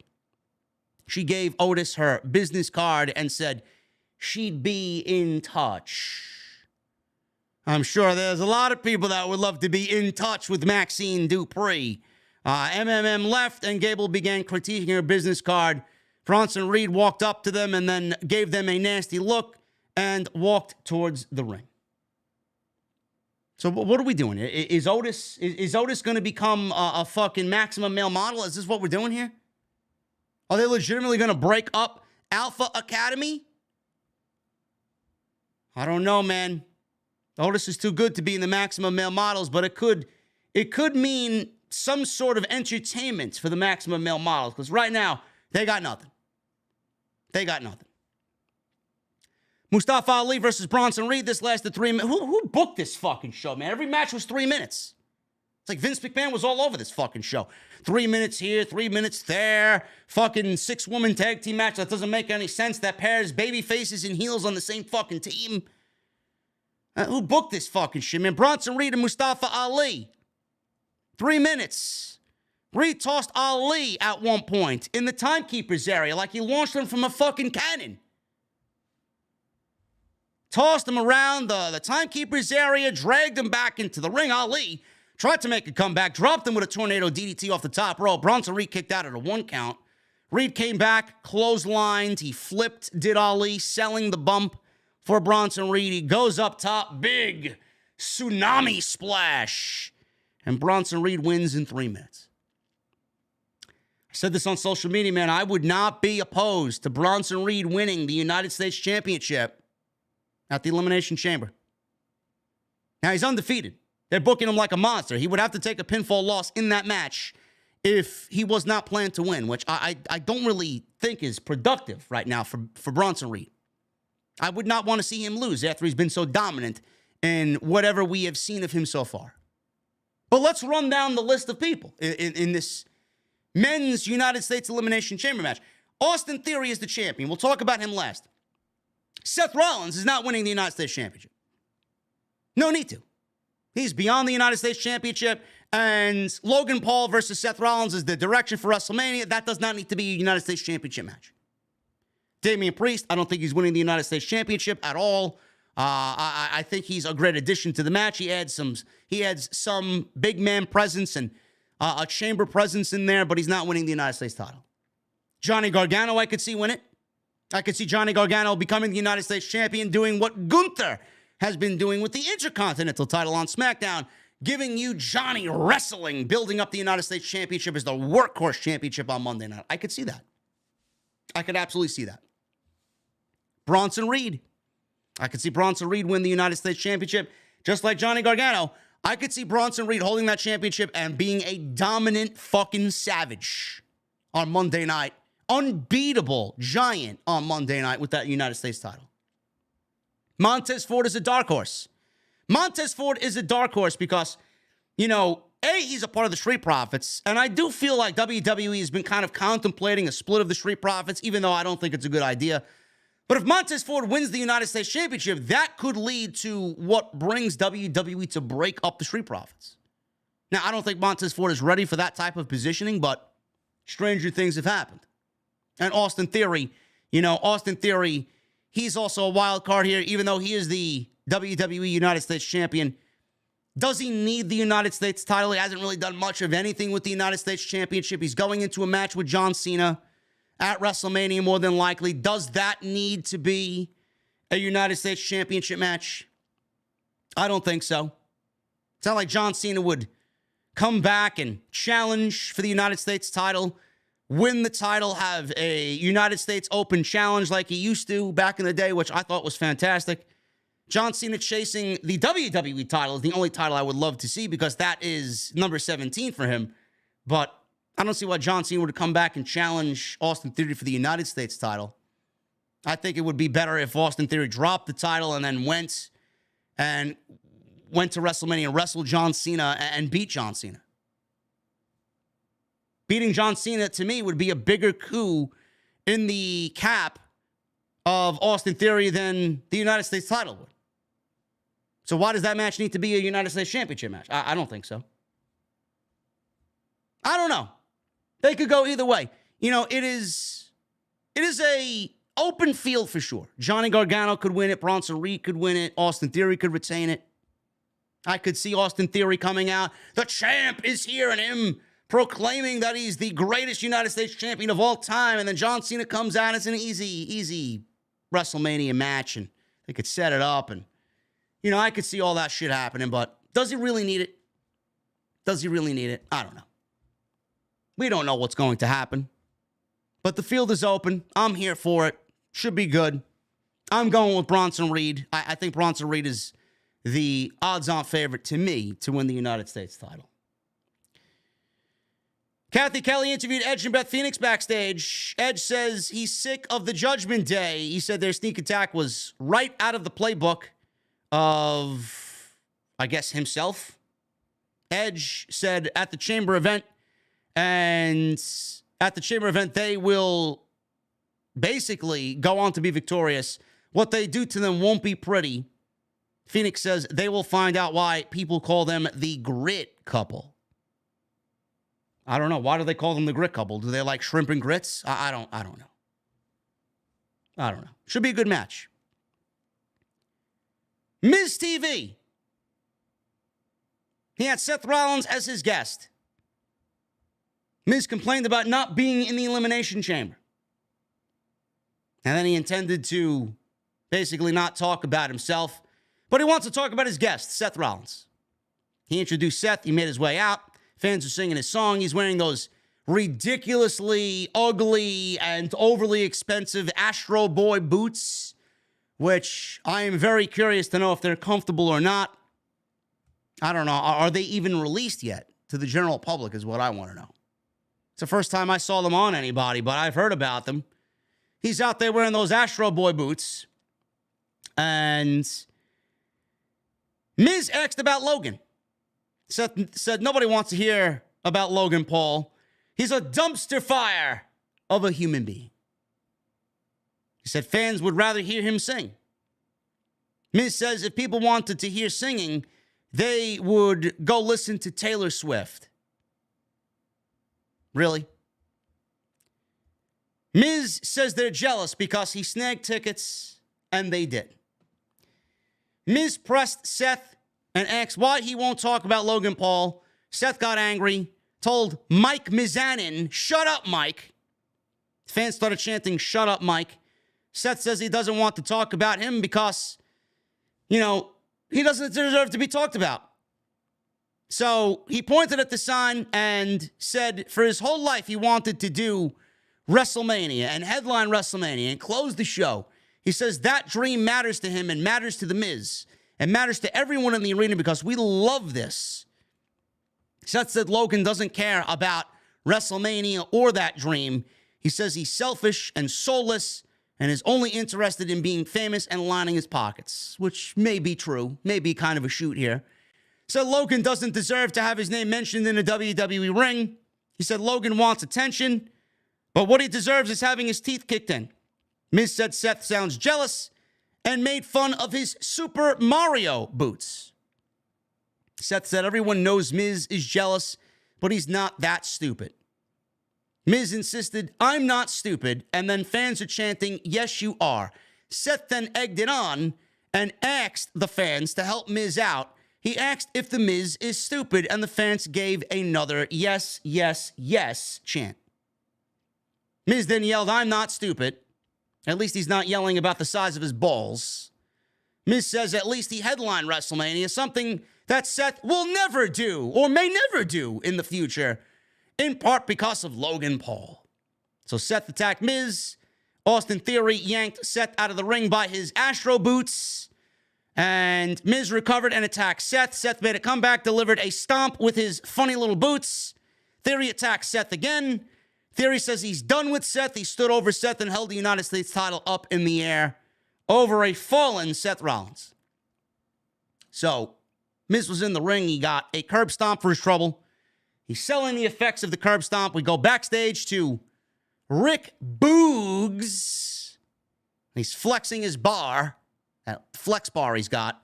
Elias walked up and says, there's a lot of pressure being compared to him. Nobody's comparing Boogs to Elias. I don't know where we got this information from.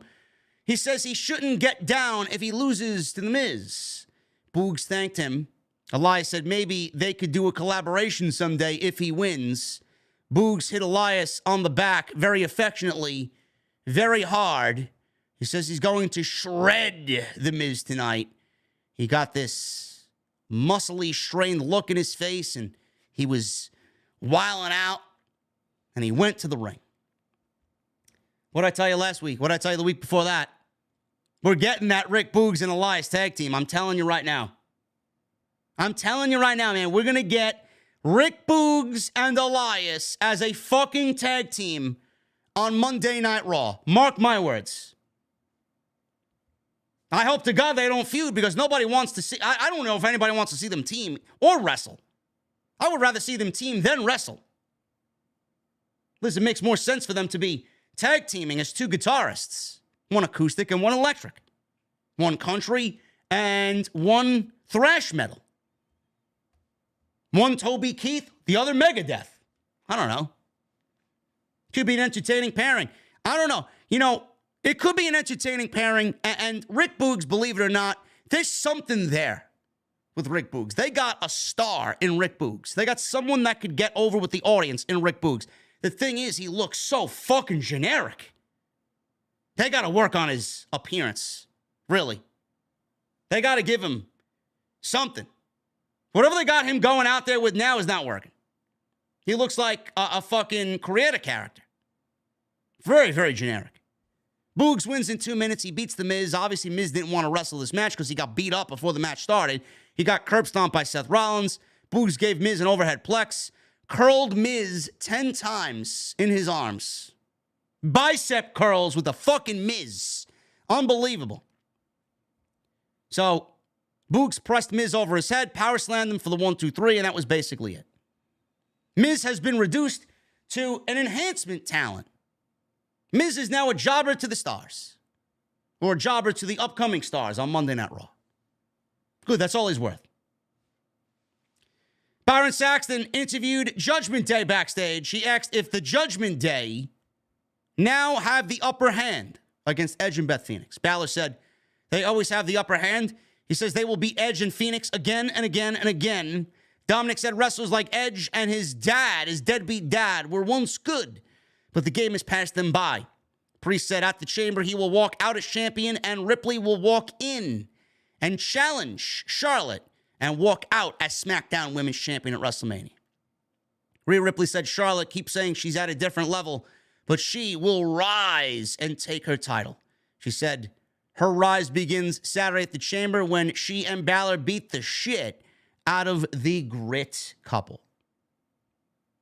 There you go. Looking forward to it. Chelsea Green.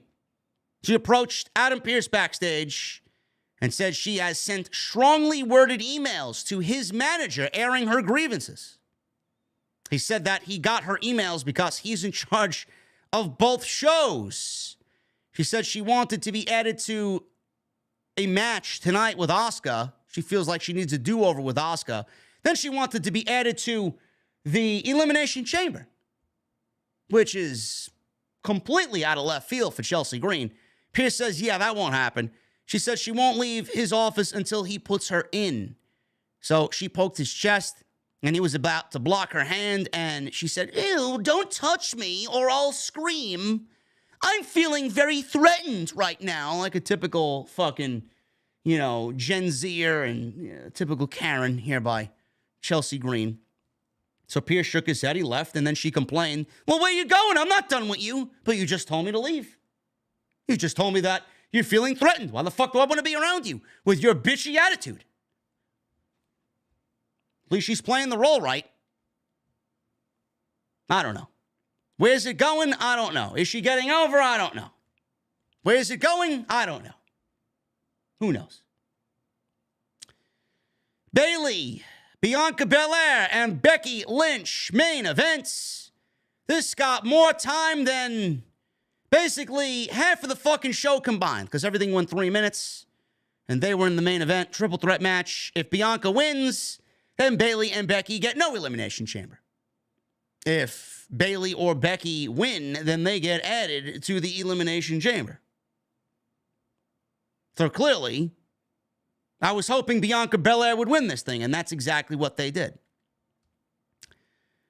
So, this was a very generic triple threat match. Nothing exciting happened here. It's all the same shit. This broke down with Damage Control coming out, and then all the other women in the Elimination Chamber coming out. There was a Tower of Doom spot here, which we usually see done to death in these triple threat matches. Bayley brought everybody down with a powerbomb. Bayley hit Lynch with a diving elbow drop off the top, but Belair broke up the cover. Belair then started making a big babyface fire-up comeback on both ladies and hit Bayley with a delayed vertical suplex, but Bayley got her knees up on Bianca's handspring moonsault. Bayley tried to cover with her feet on the rope, but Becky Lynch knocked her off. All of that was obviously legal. Lynch hit Belair with a diamond dust while landing on Bayley in the process.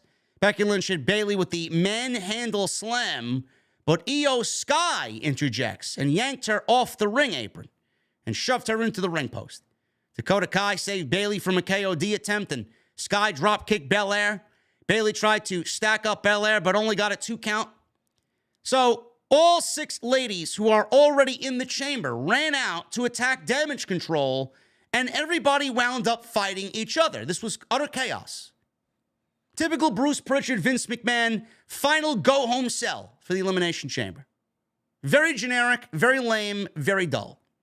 Sky went to the top, so Belair pressed her out of the ring, right onto everybody else on the outside. She took out everybody like a stack of bowling pins. Bianca basically made the lifting of Io look very easy. Io is very tiny, so it did look easy.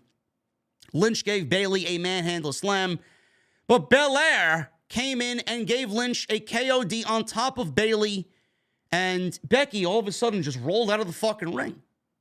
Just rolled out of the ring, which I did not understand. So Lynch gave Bayley a manhandle slam. Belair comes in and gives Lynch a KOD on top of Bayley. All she needed to do was just stay in the ring and break up the cover while Belair went to go pin Bayley.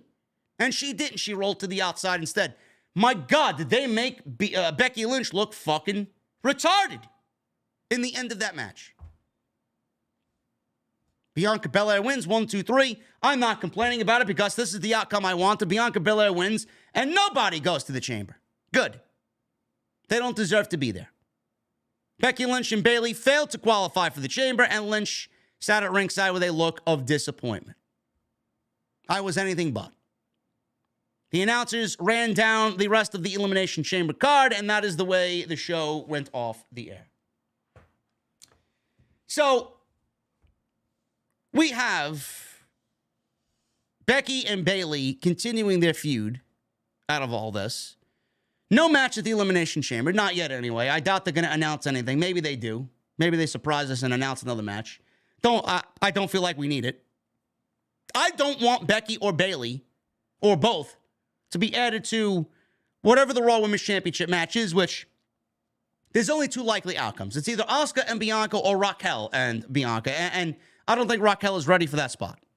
I think we're gonna give it to Asuka. But there's always a possibility of WWE adding Becky or Bayley or both to make it a fatal four-way. I hope to God not. What I do think we see is, Lita showed up for a reason last week. That was one of the most outlandish, out-of-nowhere fucking interferences that I've ever seen. Lita just comes out of nowhere. Lita comes out of nowhere and saves Becky from damage control to have Becky win that steel cage match. From where Lita was, Trish is not that far behind. I think we get, instead of a boring tag team, women's tag team title match at WrestleMania, and instead of putting Becky and Bayley in the Raw Women's Championship match, why don't we just have damage control in a 6-woman tag team match against Becky, Lita, and Trish? That would give Becky something to do. Teaming with 2 Hall of Famers would give her her own WrestleMania moment away from the championship, and it would be a decent match that makes the WrestleMania card a little bit more star-studded. We don't need Becky Lynch challenging for another Raw Women's Championship. We've been there, done that, and we don't need to see it. In fact, if Becky Lynch, after Monday Night Raw, when Rhea Ripley wins the SmackDown Women's Championship, I'd love to see Rhea Ripley and Judgment Day drafted to SmackDown. Maybe we move Becky Lynch over to SmackDown and we get some new competition for Becky Lynch. Because right now, Monday Night Raw, Becky obviously is a lot better than where she was when she was doing the fucking whole, Lord of the Rings, Gollum, fucking whatever the fuck she was. Maybe we move her over to SmackDown.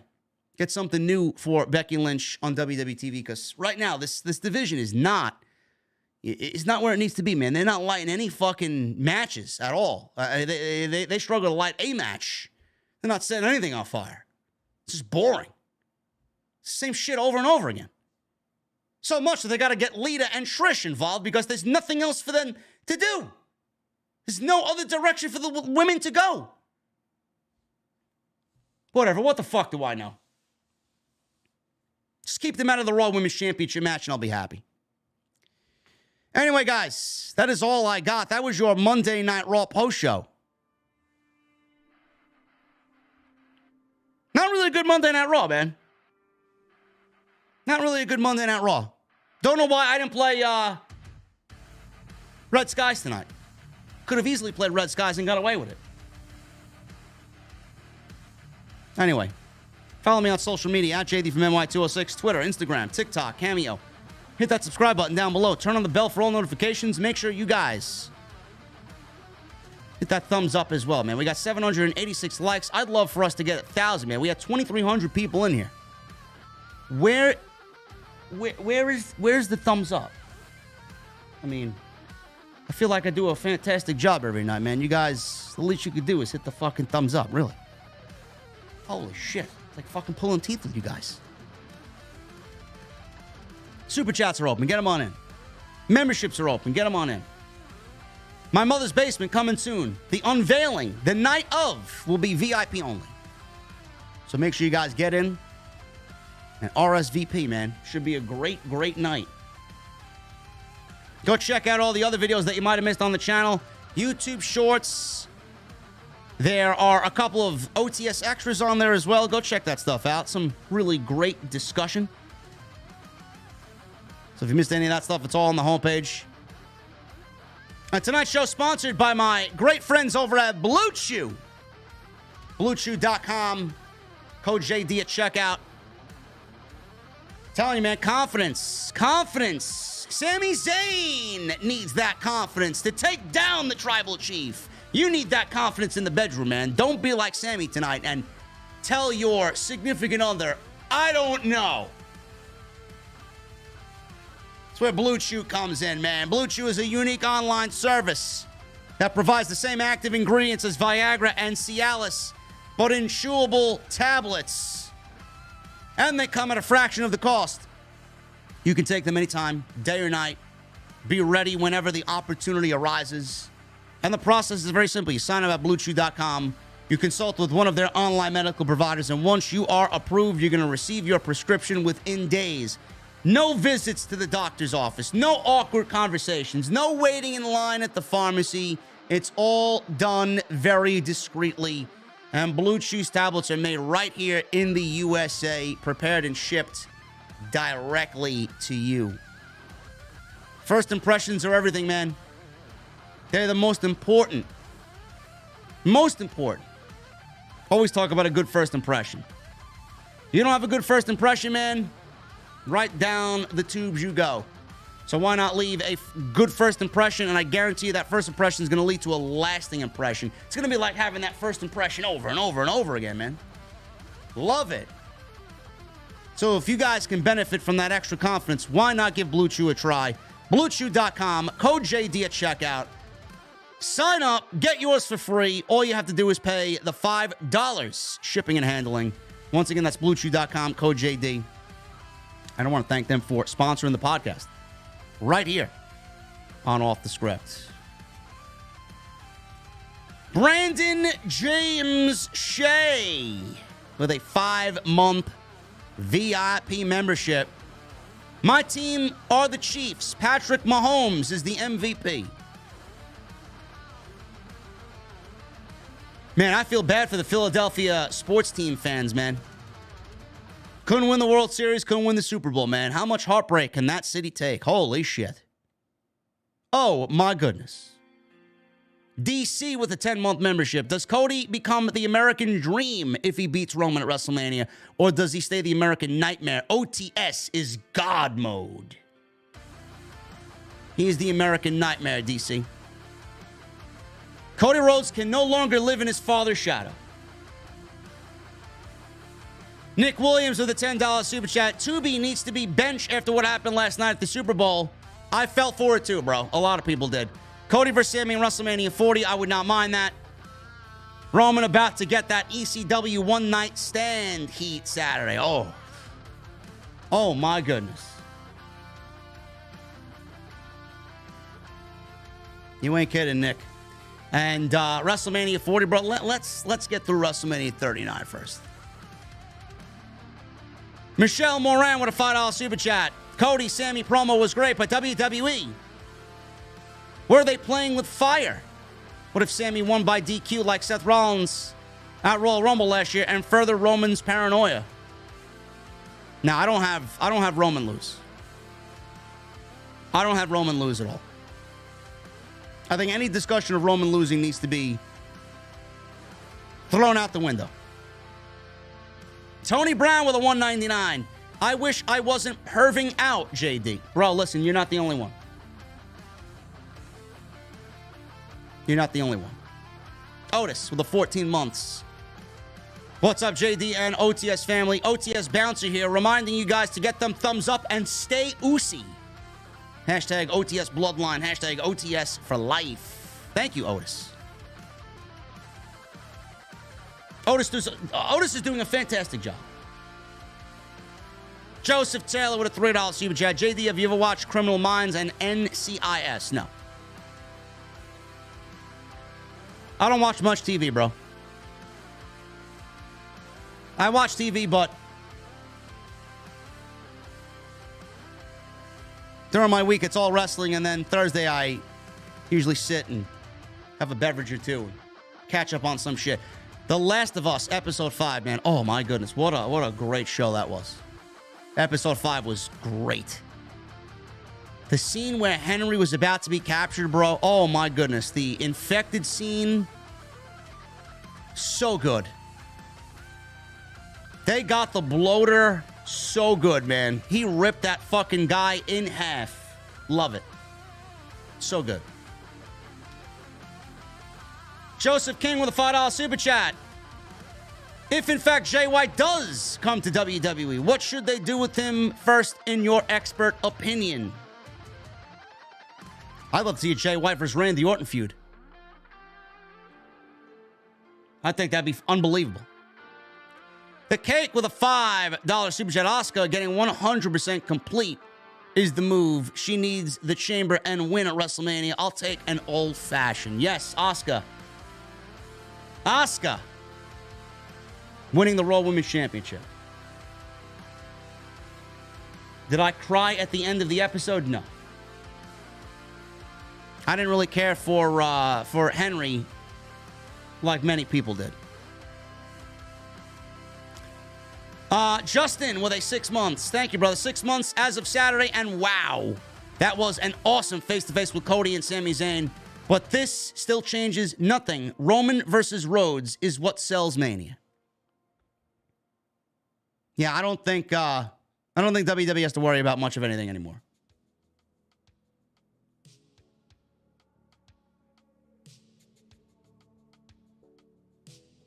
Sean Ray J with a $20 super chat. Knowing WWE, I have a feeling that everyone in that women's chamber will team up to take Asuka out, and either Raquel or Liv will win. Remember, after Elimination Chamber, Rhea will be on SmackDown, so they may move one of them from SmackDown to Raw. I hope you're wrong on that, bro. I don't think Raquel Rodriguez is the way to go. I think she's boring. She's got what WWE is looking for, but I mean, it just hasn't come together for her. She's very bland. There's nothing likable there.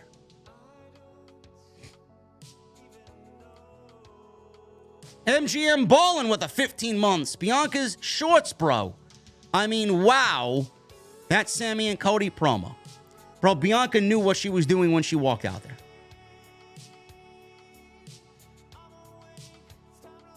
Basic with a $4.99. Told you that Sami was going to give Cody that rub.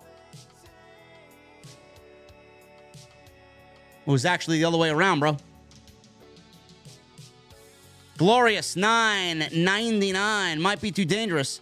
But if WWE wants a top 5 heel in the company right now, Tsunami from the top rope off of a pod for the win. Imagine that, bro. You could not pay me all the money in the world to take that spot. But I was actually thinking that myself. I do foresee that happening in the chamber. That would be incredible. Matthew Montez with a 2 and a 1. Thank you, Matthew. Thank you for stopping by. Esato Fortune with a Canadian $5 super chat.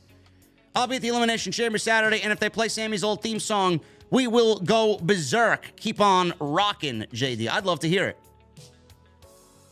I'd love to hear it. WWE more than likely won't use all of the theme. They may use some of it. They did like Drew McIntyre's Broken Dreams at Clash of the Castle. I thought they were going to play all of it, but they only played like 30 seconds of it, and then they went to his current theme. I could probably see something like that happening.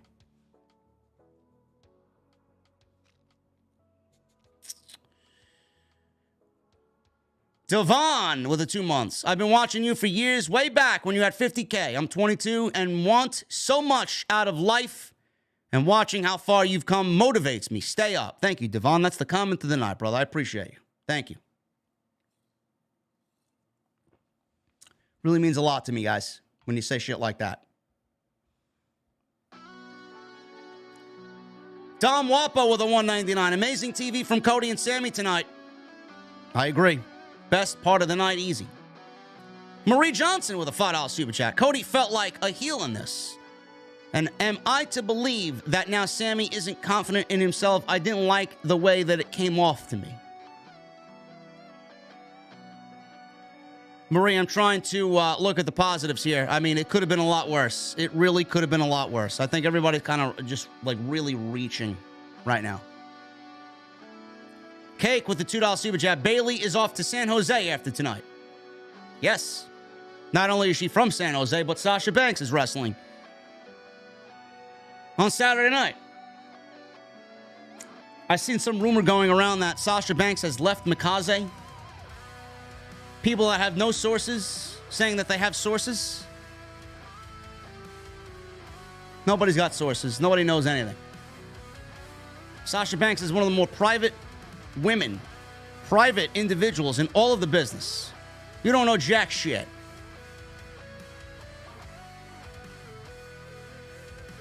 So if you see that narrative being floating around out there, if you see that narrative floating around on social media, I mean, please take it with a grain of salt. It's none of our business anyway.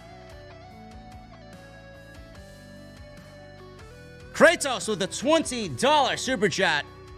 My weekend from returning from Missouri Comic-Con turned into a bad night last night when my brother's cat Miles got sick while we were gone.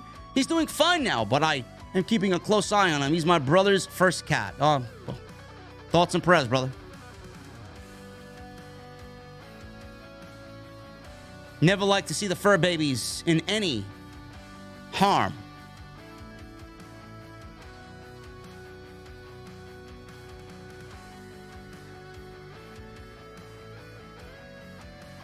Johnny Cloud with a 17 months. Cheers to 17 months plus listening to you while at work. Making my night go by like a breeze. Everything you do, appreciate everything you do for us, brother. Thank you so much, Johnny Cloud. I appreciate you, man. Thank you for being here, even during your work shift.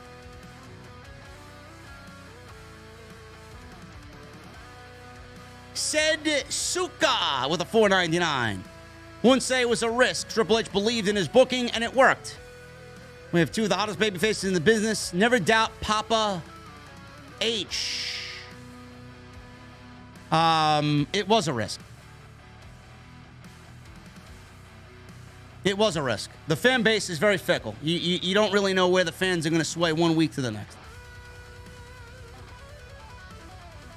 We Goku with a new membership. Thank you, brother. What the fuck are you drinking, Goku? Cake with a 5 and a 2. We keep talking about Cody Rhodes beating Roman, but Roman will be like The Undertaker during beat the streak mode. I don't think people understand this. That's why I said it, bro. Nobody's really contemplating, what if Roman Reigns wins? We don't know if Cody's going to win. Everybody's writing Roman off like the last 2 years were nothing. Otis pulled Mandy and Maxine Dupree. He's a god.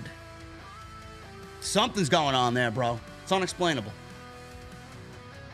DGK Dog with a $4.99. We have to get a Becky and Bayley match thus far where damage control does not get involved. I'm getting tired of it. I'm over it. Jamel Turney with a $4.99. Episode 5 of The Last of Us was great. And can we get a mighty...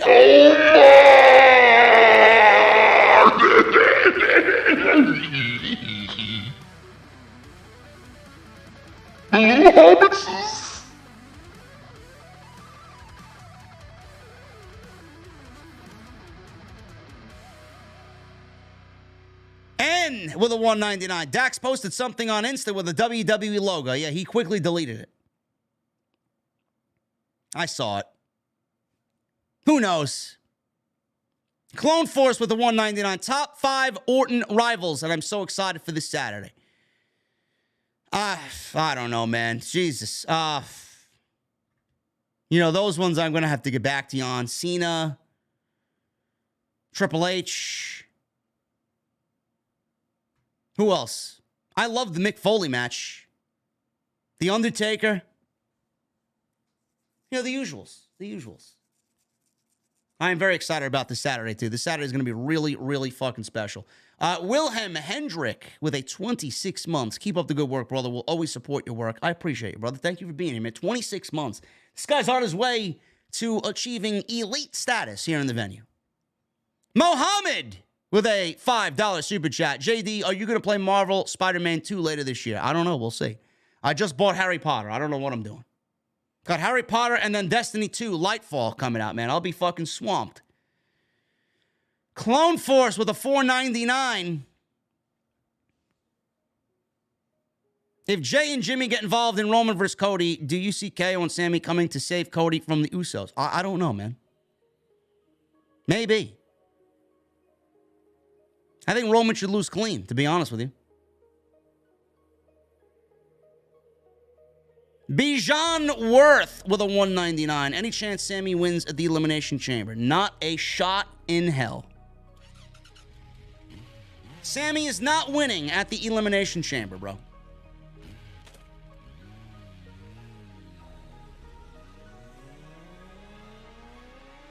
Anyway, guys, that is basically all we have for you this evening. We're looking at a beautiful fucking shot of the OTS venue. On this Monday evening, we're about to get out of here, man. We're about to hit the road. We're about to hit the road, man. Appreciate you guys stopping by as always. Great night. Monday Night Raw post show in the books. And next time you see me will more than likely will be, I don't know, tomorrow maybe, depending on the news.